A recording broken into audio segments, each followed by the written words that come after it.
Guys, na-manage kong madala to sa office tong tiramisu na to na binili ko kagabi kasi bibigay ko siya later. So, okay naman siya. Ang sarap kasi, diba? Nakita nyo, kinain namin.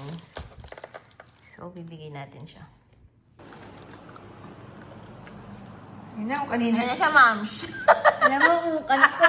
Alam mo, kung kaninang umagang porta pinakain, baka masarap pa eh. Kasi, Baka natuwa pa. ibibigay ko talaga yan sa someone special. But, nagutom ako. Mas importante ang sarili ko. Kesa lang. Hindi lang. Ano? Kakainin mo din pala, dapat kaninang umaga, pinabanatan mo Ay. na. Well, mais ka na kumain. Binigyan ka na nga, nagre-reklamo ka pa. Thanks. Bye. Bye. Guys. Grabe namin kong ginagawa. Pero may date pa tayo today. So, kailangan tapusin na natin ang ating ginagawa para makagora na. And then, date ng konti. And then, uuwi na. And then, tutulog. Tapos, work ulit. Grabe. Grabe yung oil ng ilong ko, oh.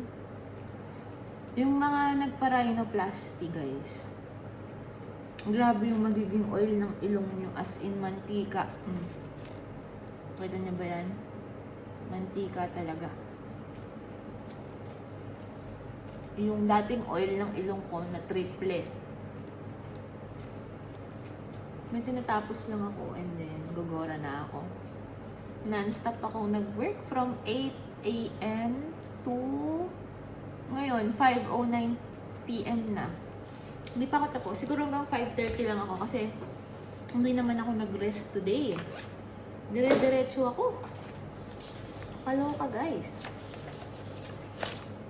So, after nito, mag-aayos na ako. Pagkipag-date saglit. And then, go na. Gora na ulit. Same lang. Ulit-ulit. Same everyday. Ulit-ulit ng routine.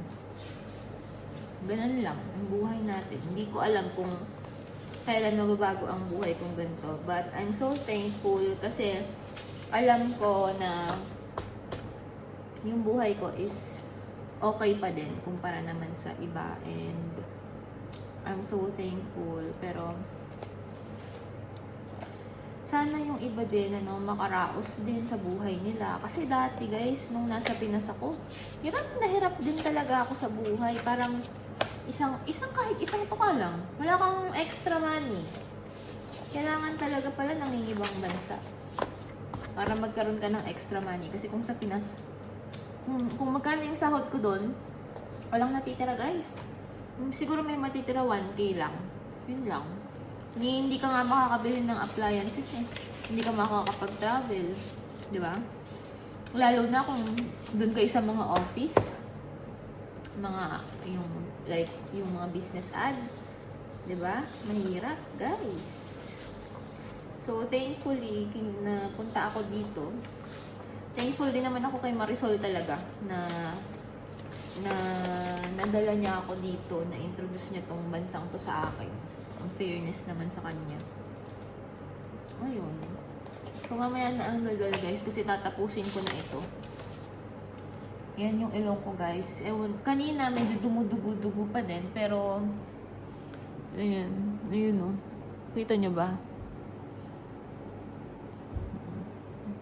Later na lang, guys. Guys, get ready with me tayo. Pero hindi naman OA no get ready with me. Siyempre, pag may date, kailangan presentable naman yung mukha nyo. Siyempre, galing akong haggard na haggard ako sa work. So, ayusin natin ng konti ang ating mukha. Pero yung mga yung mga trentahin, paano kayo nakikipag-date? Actually, ang dating ngayon, iba pala, kapag nakikipag-date ka, tapos 30s ka na, hindi na yung pa-tweetams. More on, matured na yung pinag-uusapan. Puro, basta matured. Ibang iba. Tsaka, ikaw din kasi mismo kapag, syempre, pag may standards ka, kasi hindi mo naman i-date kung hindi pasok sa standards mo. Ganyan yung mga trentahin, di ba? Syempre, naniniguro na yung mga trentahin. may mga standards na yan. Kasi syempre, ang tagal na nga naman ng inantay nila. Kung sino-sino lang may papapasukan nila, di ba? So, yung mga feeling ko, yung mga nagde-date ng trentahin dyan, syempre, yun na yung mga pasok sa standards nila. Mahirap pala makipag-date kapag nasa 30s ka na kasi nga, hindi ka na naglalaro eh. Hindi ka na open sa mga laro. Hindi ka na, ayaw mo na ng mga fun lang, ayaw mo nang, yung maingat ka. Super maingat ka. So, napaka-rare pa makahanap ng someone nowadays, di ba? Alam nyo naman yung parang ratio ng men and women, parang naalala ko dati, nag-aaral pa ako, sabi nung professor ko, ang ratio daw is one man is equal to 4 girls. Ewan ko ngayon kung ano ng ratio, kasi mas malaki, mas mataas population ng mga babae, di ba? Hindi ko na alam kung ano ngayon. Tumaas naman yung pilikmata ko, hindi makita guys. Oh, di ba? So, ngayong pag nakikipag-date ka na ng 30 ka, hindi ka na naglalaro eh, di ba? Ay, kapag meron siyang sinabi na red flag agad, chupi na. Ganun na, di ba? So, kayo, sino yung mga trentahin dyan? I-on ko ngayon yung comment section para malaman ko yung mga kwento nyo, yung mga nakikipag-date ng 30s. Ayan, ayoko na mag-blush on. Ganyan lang. Okay na yan? Ano? Okay na yan, guys. Hindi na mag-blush on. O, lagyan natin ng konting, may pagka-red yung lips. Kasi, parang wala naman nagbago.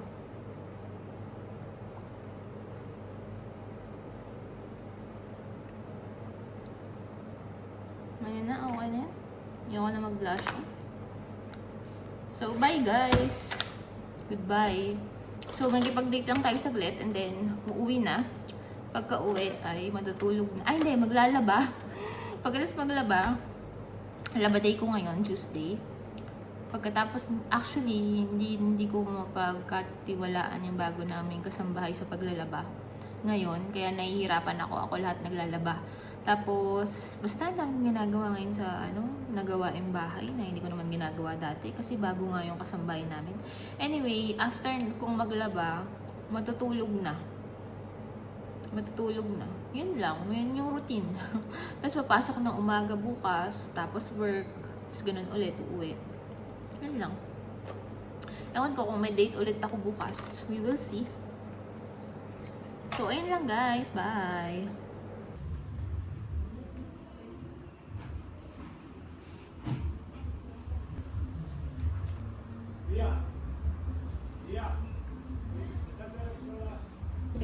Kobe, ilang taon ka na?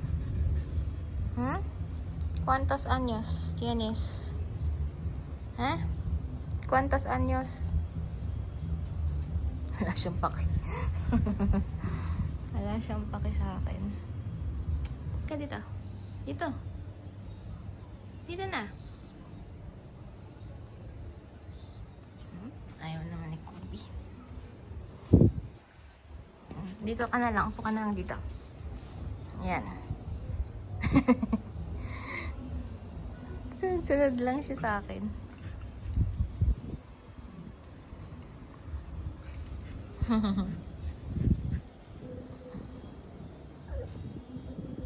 Inip na siya.